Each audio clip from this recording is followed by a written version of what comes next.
First horror film I saw would have been A Nightmare on Elm Street, and it's probably I was about 8.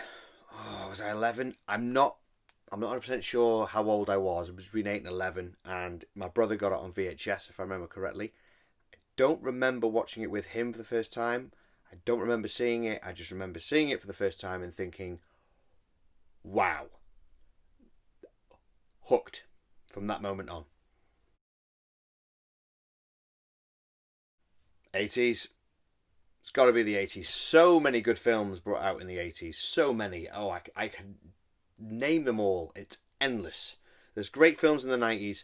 There's great films now. There are, but the 80s, there was. It's tremendous. The list is tremendous, and the quality we had back then as well. You know, the practical effects and everything to do with the 80s. Bar none. 80s. Oh, that's a tricky one. I'm going to say John Carpenter. Just for the fact of those main four that he did. Halloween, The Fog, The Thing, They Live. Just those four alone. Those four in a bunch. Yes. There's so many good horror directors out there. There is. But for me, JC. All the way. And I don't mean Jesus Christ. Suspense. I'm going to go with Suspense. I'll tell you why. I love suspenseful films. I love it when you're in. You know, watching The Exorcist, the story is dead strong. You know, it's really good. When you get gore in it, happy. Happy as Larry. When there's gore mixed in with suspense, perfect. If it's just a gore fest, it's got to be the good. You need a good story. It's got to be a good story for me. I don't know about everyone else, but that's how I feel. Suspense first. I'm gonna have to go with DVD. I've got them all here with me. I tell you why I like DVD over Blu-ray and VHS. VHS is amazing. I had VHS as a kid. I had a load of horrors. I gave them all away. I had no use for VHS. Now it's a big thing. There's a big market. Great. Great for them. I'm not getting back into it. No way. No. Just no. DVD is something I think that's better than Blu-ray. You see, DVD had they had the extras. You had your 2 disc special editions. And I know Blu-ray do that. But menu screens. The menu screens on DVD, like the Ghostbusters one, superb. Absolutely. They were just great. They put so much effort into the extra material. And I know Blu-ray do that now, but the one thing I don't like about Blu-ray is they're owned by one company, Sony. Yeah, so for me it's DVD all the way. And one day, it'll be like VHS. It'll become collectible. So I'm collecting as many horror DVDs as I can. Favorite slasher? Oh, $1 million question. Straight off the head, I'm going to go the Halloween franchise. Just because of Michael Myers. Not so much the franchise itself, but Michael fucking Myers. What a bad guy. Superb. Doesn't say a word. No motive apart from I'm going to kill you. That mask, the eyes, everything.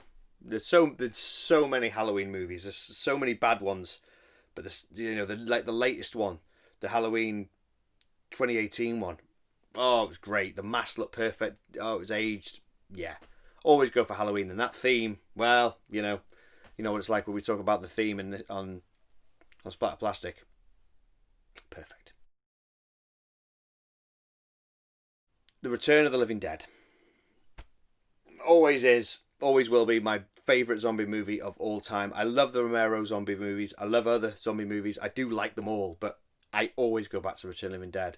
Horror, comedy that wasn't meant to be comedy, but it was. Brilliantly acted. James Karen, R.I.P. Don Calfer, R.I.P.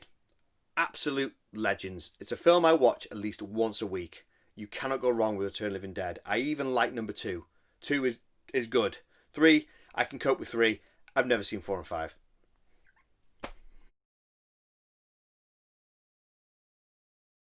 Favourite monster? I know everyone's going to say this, but I'm going to go with my favourite monster of all time will have to be The Thing from The Thing.